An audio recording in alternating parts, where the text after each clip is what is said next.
To persevere that usually lingered behind the blue eyes my mom claimed would captivate any man. But it was still there. I had all the determination I could muster, and it had to be enough. Lifting my chin, I clenched my jaw and stared, daring the girl in the mirror to deny we would make it. Before I could falter, I turned away and walked out, heading home. My stomach rumbled again, and I curled in on myself with each step. Thinking of the $20 I had, I decided I could peel a few singles off to buy a couple packs of ramen. The lights were on at home when I turned the corner into the trailer park. I took a deep breath to prepare myself for my sister before pushing the door open. Smoke wafted past me, escaping into the night air, and I cringed at the acrid smell. I hated the stench of pot. I also hated the disgusting man sitting next to my sister on the couch. They were both hunched over, her kneeling on the floor leaning down to suck up a white powder through a paper, and him crushing the pills to make powder. "I told you not to bring that shit here." Both their heads jerked up. My sister's eyes were already glossy and unfocused, her body swaying from the motion of jerking upright. Oscar's were more clear as they scanned me up and down with a disgusting smirk that made my skin crawl. "Didn't," he said. "Your sister is treating me tonight." Leah smiled up at Oscar like he told her she was the prettiest girl in the world. "Anything for you, babe," she slurred. I cringed, my mind swirling with all the ways my sister could have gotten the drugs.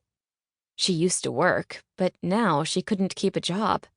Always too high or drunk to make it to work consistently. "Where'd you get the money, Leah?"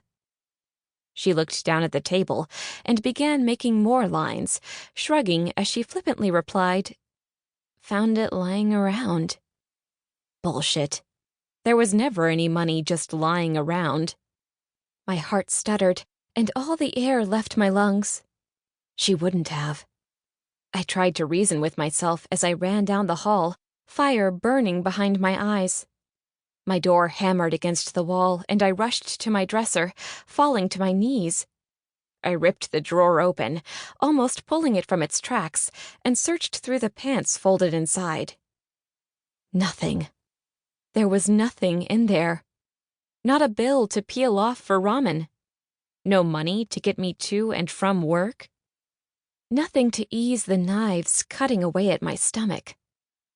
Tears slipped down my cheeks until drops darkened the denim covering my thighs. How could she?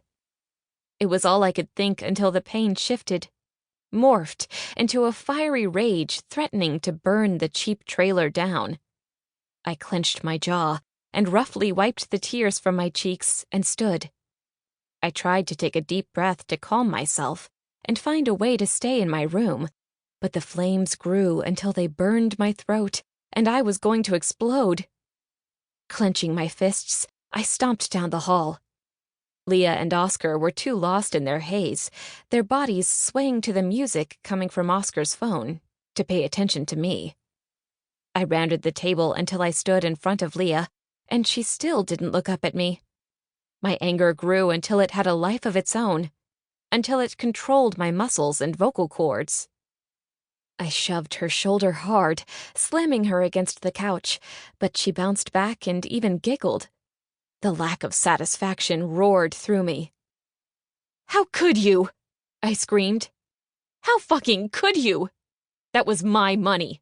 My money to get to work." Her eyes widened and she cowered back against the cushions, finally realizing it wasn't a joke. I'd never lost my cool before. "You fucking bitch. You lazy bitch. I hate you."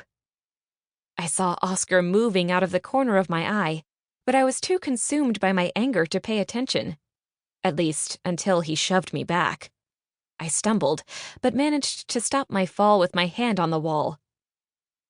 "Don't fucking talk to her like that," he yelled, stumbling. The shove had knocked him off balance. "Fuck you, Oscar. You're a disgusting pig." Well, you're a bitch